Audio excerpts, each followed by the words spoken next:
Well, Matt, let me welcome you to the safe space, and I need you to know that this is a safe space for free speech, not from free speech.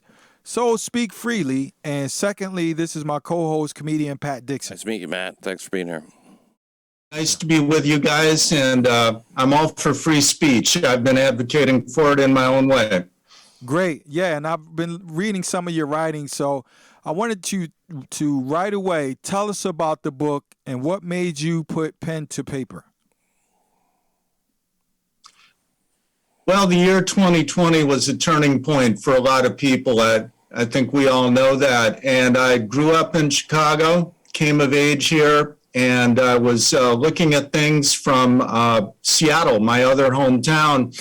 And of course, city was blowing up. Control had been lost completely. And I said, I've got to come back. So I moved back into the South Side, and I went further, deeper into the South Side to talk to Black people in their homes and workplaces, Latinos too. I wanted to hear success stories, which I think are real important, but I also wanted to get their takes on, what's going wrong here and how do we fix it? So that was what brought me back, and I got a real earful. I also did some policy research and talked to some so-called experts, and came away with a lot, put it into my new book. Yeah. So I always ask authors about this question. From how long was the process from concept to completion for you, especially for an important project like this?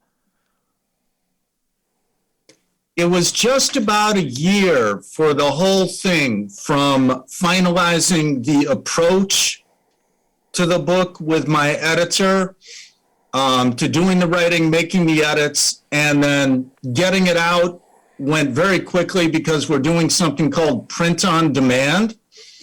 So it's available online only at Amazon and Barnes and Noble. That turned out to be a cool thing, though. Yeah. There was only about a 3-week turnaround between finishing the manuscript for good and having it up for sale on Amazon. And you know how it is, Taleeb. I've got your book here myself. It's a real journey. Yeah. And you learn a lot. And so I've been on the ground back here in Chicagoland, working with people and actually sort of scheming and plotting, because we've got just the same problems as you have in Philadelphia, as exist in Los Angeles, New York, Minneapolis. Pick a big northern city, and I note that they're mostly more northern cities that are in trouble here. And that's actually, to me, an interesting undercurrent. Places like Jacksonville, Florida, Dallas, Fort Worth, and Phoenix, they're doing quite well.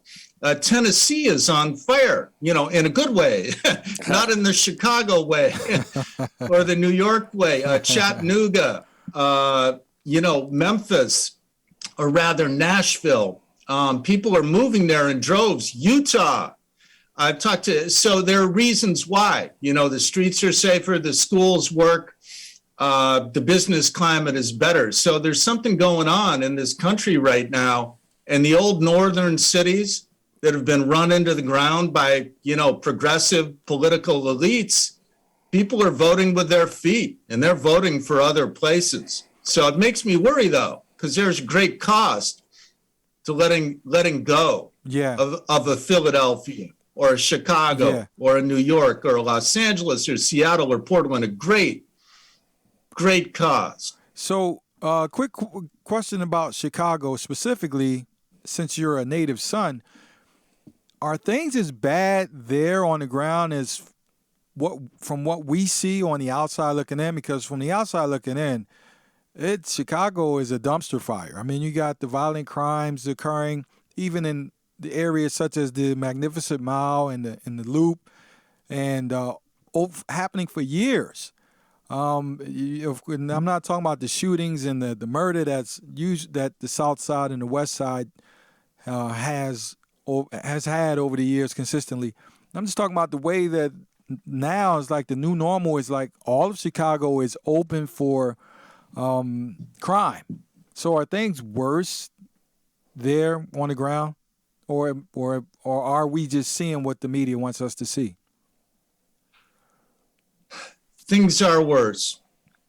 And frankly, there's so many dualities going on here. Number one, your standard white progressive used to mouth the words systemic racism because it was just a convenient way to get the guilt they carry off their back, but they didn't really care about Black lives. I don't think they do still. And I know a lot of white progressives. So long as the crime was confined to the Black and Latino neighborhoods, this is what I'm saying, white progressives didn't really care. They could just check the box and say, oh, well, we've always had this kind of crime in Chicago, meaning in Black and Latino neighborhoods. And of course, they're doing it to each other because of the white man. Don't ask them to parse that out, but that's really actually how they think. But now, Taleeb, here's the tricky part. As you observe, now the crime is spreading all over in Chicago. So now it's tricky. You've got these, young, well-off white people working in financial services or tech or what have you. They live in these neighborhoods here like Lincoln Park or Westtown, not so far from downtown, that are thriving, vibrant, consumer-friendly, tourist-friendly places, right? Great restaurant scene, music scene, all that. But now all of a sudden there's guys jumping out of a carjacked SUV, taking phones and wallets. Yep. There's guys carjacking. There are even random stabbings and killings. So now they're suffering from cognitive dissonance, and yet they're still stuck on stupid.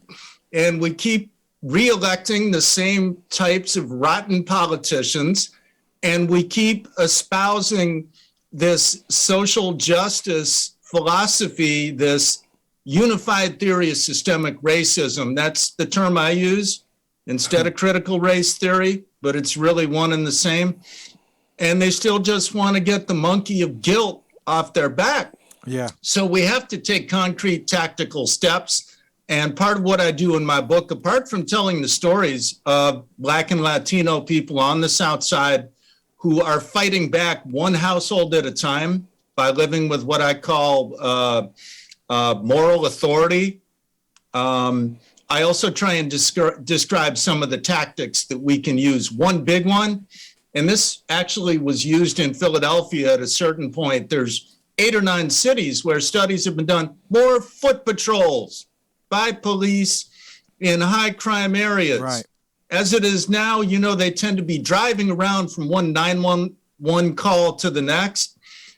It's tricky. I talked to a Chicago cop. He's in my book under a pseudonym. Of course. He said, boy, if you did foot patrols, we'd have to go in 6s, man, groups of 6, because otherwise we're going to have some troubles. Yeah.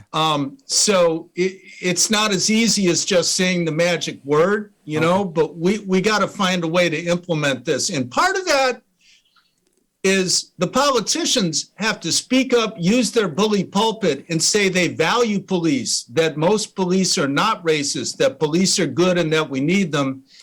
And I'll stop and take a breath in a minute. But the last thing I want to add there, what I heard from Black people on the South Side of Chicago is they want more cops. They want more and better police. Yeah. And so there it is. Why can't we do this? Yeah. Any questions, Pete? Yeah. I think just I know that was a rhetorical question that you asked, but the reason we can't do it is I don't think that they value the concerns of the working class blacks and people who would like to have more safety in their neighborhoods, nor do they value the concerns of you, me, or anybody else. They have a progressive agenda. And like you said, do you think it's possible that the reason people keep voting this way is because they refuse to make the connection connection between these policies and the crime wave. They'd rather just think, well, crime comes, it goes, and that's the way it is. I do think that. I think you're correct. I think there's still this reliance on societal factors, right? Mm-hmm. But probably the greatest societal factor is really a household factor that ties to culture. And since this is a safe space, I'll say it, where are the daddies, right? And one thing I did, now here was an interesting thing, guys. I dug up a City of Chicago report. The last time the city government had the courage to gather the data on single-parent households by race, the results were a real eye-opener. This was in Chicago. I found a report buried in, the deep, deep, dark corners of the government gray web. That's what I call it. They post stuff, but you got to dig it out yourself. So for 11 years running, they measured births by race to single mothers as a proportion of all births. And they found that in Chicago, 80% of Black births were to single parent households, to single mothers. It rose over 11 years. This was from 1999 to 2009. It rose for Latinos from 45 to 55%. Not good, wrong direction, too high a number. Yet for whites and Asians, the percent of babies born into single parent households was under 15%.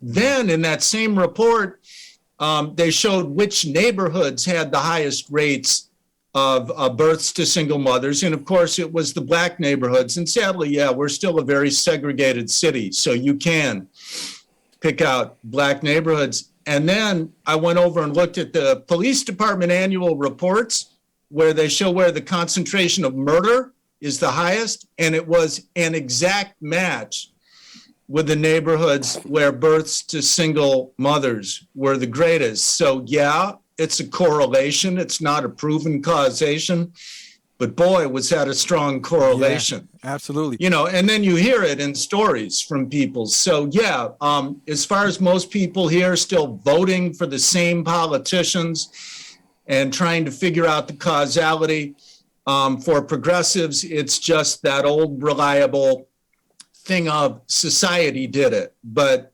it's as if people had no agency. And that's what really gets me, frankly. And I think that's the fight we got to fight. The politicians not only have to speak up for police, they have to use their bully pulpit. Our mayor, Lori Lightfoot, and whoever successfully challenges her. We must get another mayor in this town. We must get a new city council and a new state's attorney. And frankly, I'm trying to figure out how that happens. I'm actually talking to people. Not like I'm a big mover and shaker or kingmaker, nothing like that, more the opposite. But I'm really interested to explore what kind of team would you have to put together to take back a city. And I think that whatever candidates succeed in beginning to turn around this city and first taking office, of course, they have got to use that bully pulpit to really encourage responsible parenting and an acceptance and legitimation of police. Yeah, those are probably the two biggest things, I think. And then the public schools, that's a whole nother thing. That's a whole nother book. Well, Matt, we are up against the clock, and I want to thank you for your patience for waiting. We were supposed to bring you on earlier. We're going to have to bring you back so that we can continue this conversation and maximize ideas and that blueprint that you discussed. I want to use it in Philly as well. Once you are able to formulate a blueprint, we can try it. And we may even try give it to Pat so he can try it here in New York City. Sure. But I gotta say, your book inspired me to write a similar book about Philly, and I'm going to call it "What's Next, Philly? Notes of a Pissed Off Native Son." How about that? What do you think, Matt? I love it. I want to make good talking to you guys, and I hope we can continue the conversation in the future. Yes, sir. All right. You have a good weekend, and we'll talk again soon. Thanks, Matt. Sounds good. Later on. All right.